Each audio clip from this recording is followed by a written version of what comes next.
Hey, good afternoon, Modexus. Today I did a reel, 63 seconds long, and it will be a YouTube. It's called Taking Out the Trash. In that, I mentioned that your liver is your landfill site, and to optimize liver function, you need to optimize glutathione, something called silifos, and an enteric-coated probiotic. And so we'll talk about that in a minute, but let's just talk about liver function for a second. On the weekend, I had the opportunity to listen into a seminar, and this scientist, this researcher, and he's not a health researcher as such, but he came across something which had tremendous applications in the health of our body. And so he collaborated with some nutritional researchers, and they've come up with this great document. Anyway, this webinar was great to listen to. So how does your liver, your pancreas, and all your other organs know what enzymes are required on a moment-to-moment basis in your body? The food that we eat, the things that we breathe, the things we're exposed to. How do we handle that? And what this gentleman, who's actually from doing research on frequency and electromagnetism and all sorts of other things, he has documented the frequencies of foods and chemicals and all sorts of things. And then he discovered that they have tremendous impact on our tissues. Now, I think we all know that there's controversy about 5G and its effect and other electromagnetic frequencies in our body, but never before had I heard somebody talk so extensively about food, the chemicals in food, and the impact that it can have on our overall function as a human being. So his point was, we're never going to get away from this stuff. It's in our environment. There's things like DDT that's been discontinued for years. It's still in our groundwater, maybe not in the concentrations that it used to be. There's places where there's been radiation. There's all sorts of things in our environment. We're not going to get rid of those in our environment, but we need to get rid of those in our body.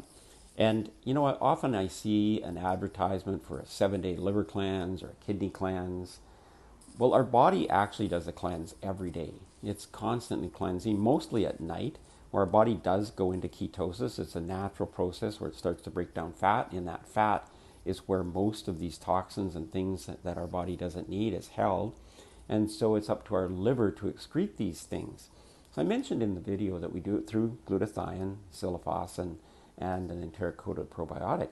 And I hope that you would understand what I was talking about there is the new Life PAK. So in Lonicera longevity, we have glutathione, the master of detoxification. And rather than doing a 7-day cleanse, I think it's more important to work with our body on a regular, daily, moment-to-moment basis and help our body continue to cleanse itself.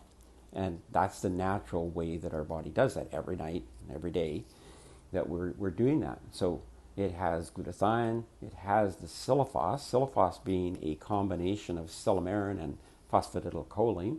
And phosphatidylcholine is a lipid attached to amino acid. It can cross the blood-brain barrier, can help with cognition, memory, help reduce the folded proteins that are prevalent in dementia and Alzheimer's disease. They're not the cause, but they're prevalent in those diseases. So it helps to reduce those. And then, of course, in ProbioBalance, we have the enteric-coated probiotic. So we have a great combination, and congratulations to Randy for putting this forward. I think this is a foundation for good health. The glutathione probiotic combination in Lonicera longevity and ProbioBalance. If somebody is asking, if somebody has a chronic ailment and they're asking, well, what should I take? That would be my first go-to, would be the Life PAK. And then you can build on that after. So I wanted to expand on my reel for you as a Modexus advocate, customer. And this will be a YouTube as well, so you can send it out to people and help them understand that their liver is their landfill site. And just like landfill sites in our community, it's probably overwhelmed. It needs our help, and we have the help for it. So enjoy your Thursday. We'll look forward to talking to you next week.